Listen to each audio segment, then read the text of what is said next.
Hello. Ian Alter, the Freedom Astrologer here, again with another video for you. And this time in this video, we're going to talk about your story, your story. What kind of a story we have as human beings about our life, about who we are, about what we should do, who we should become, what we should do for our careers in our lives in general. So I have another example here, and this time I made sure I did use a Scorpio example, and I want to show you guys how astrology can help you understand a lot of that story about yourself, which in turn very often, or this far, I would call it 100% comes from still the early childhood, parents, people close to you, mentors, figures, father, mother figures, siblings who are very close to you. Yeah, obviously, some type of wounding or story we have about ourselves can come from, close acquaintances of the family who have left an imprint.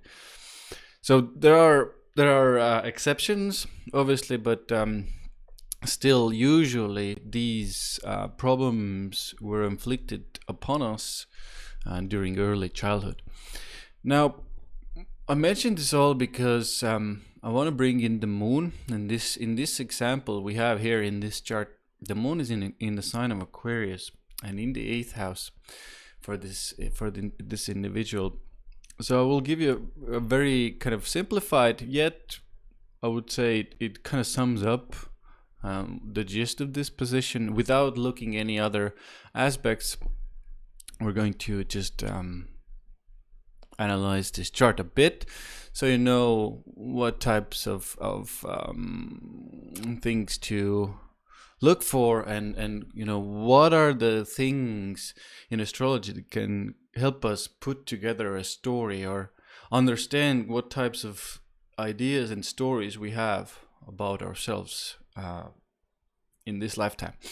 So very simply put, again, moon in the 8th house in Aquarius gives an indication that during childhood either the parents were kind of distant, emotionally, but there could have been even a separation from one of the parents, or one of the parents lived away, or there was a kind of cutting off from one of the parents, or most often it's the mother. But I've seen this also be influencing the father. So in a real life scenario, this can look like that the father, let's say, moves abroad or moves away somewhere quite abruptly, or the parents get divorced, and then there's a separation.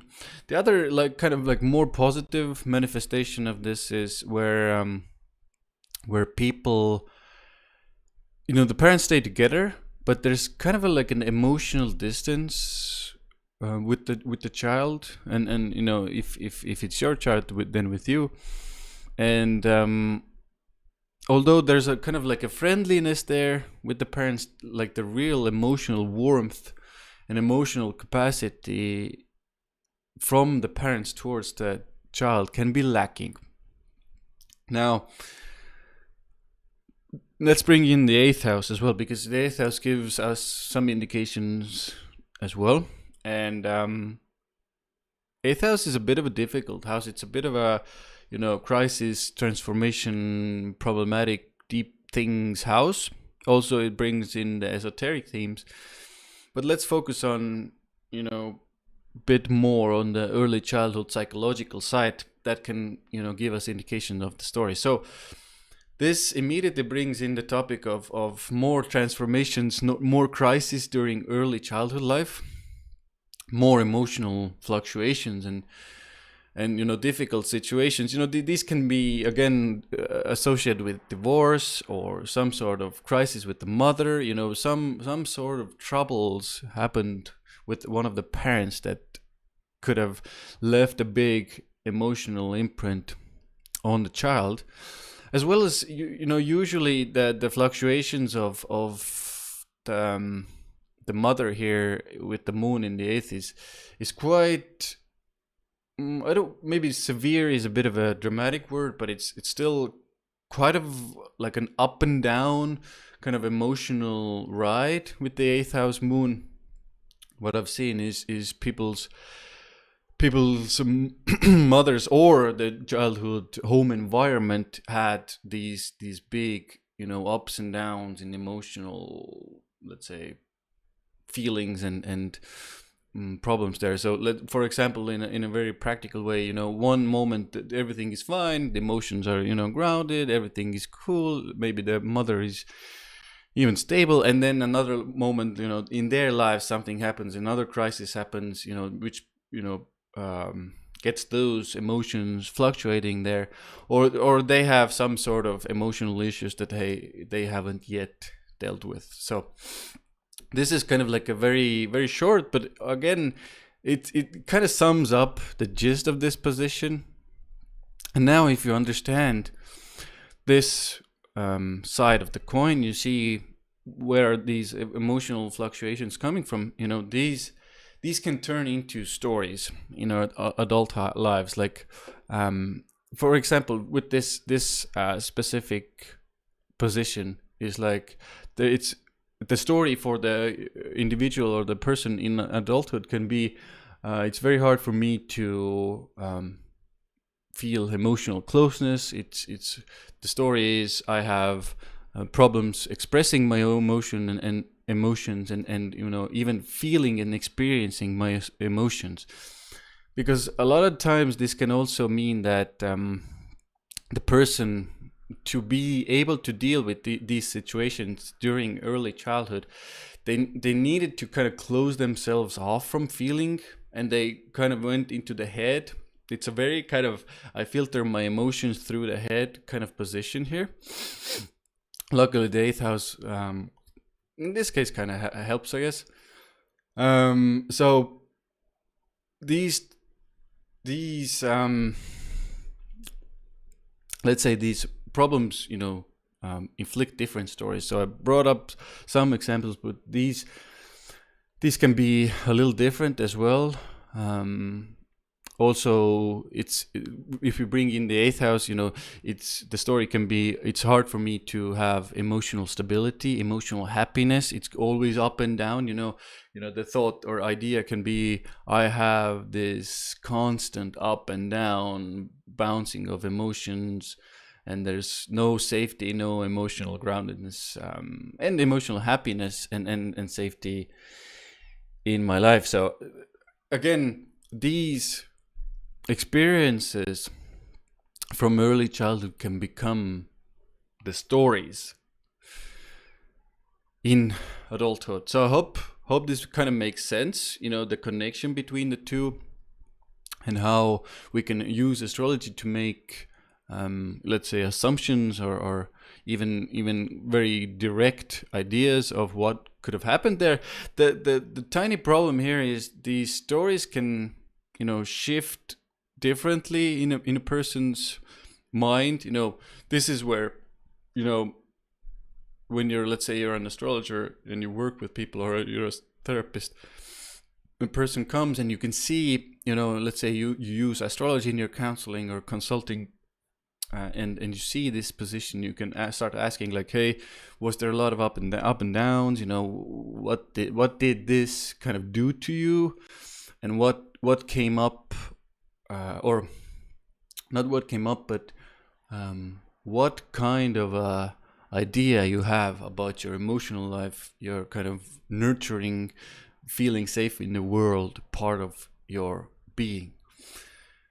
Now, it isn't always the most easiest thing to do, obviously, to go into these spaces, but once you do once you do and start kind of navigating and unraveling all of that stuff, it gets a little easier. And I want to leave you off with a question, with what you can use without astrology. You don't have to use astrology for this. Is let's say you're stuck in your life, and let's say you have some problem, and It kind of keeps repeating and repeating, and you don't really know exactly what it's about. So it's a very simple question you can ask yourself. Obviously, it needs a little bit of a momentary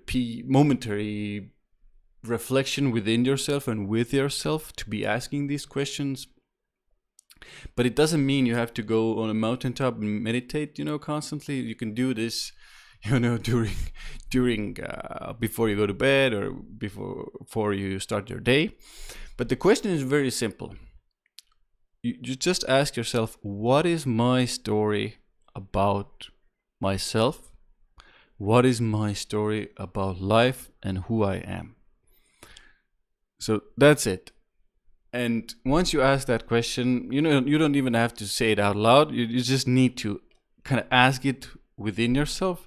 Just sit with it a little bit, let it be, and let these answers come to you as well, because you will start to see things and patterns that have led you to those places and spaces.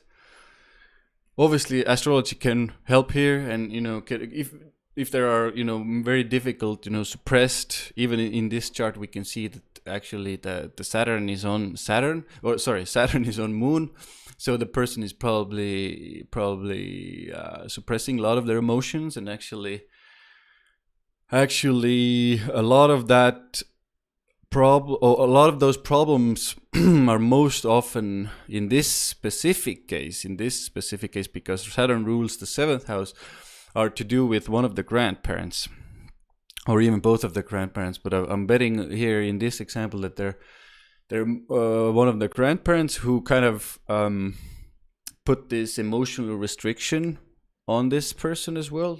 This is a high probability in this chart. So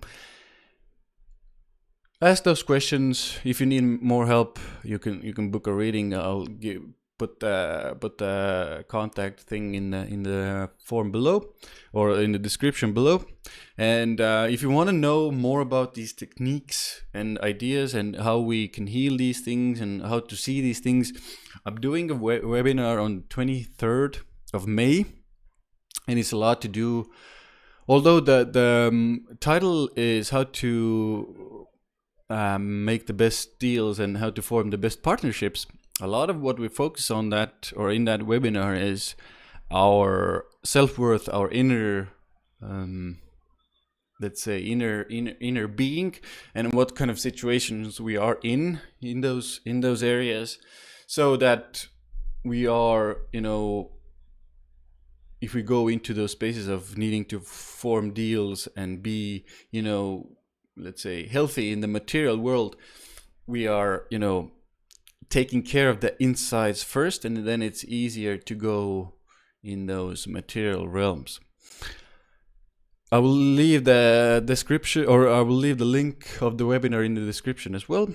And hope you guys come and see and join, and we'll get to the bottom of a lot of things, and we'll learn how to time meetings as well. So a lot of good stuff, a lot of astrological stuff, a lot of emotional and psychological astrology, and not only astrology, but putting kind of psychology and astrology together as well.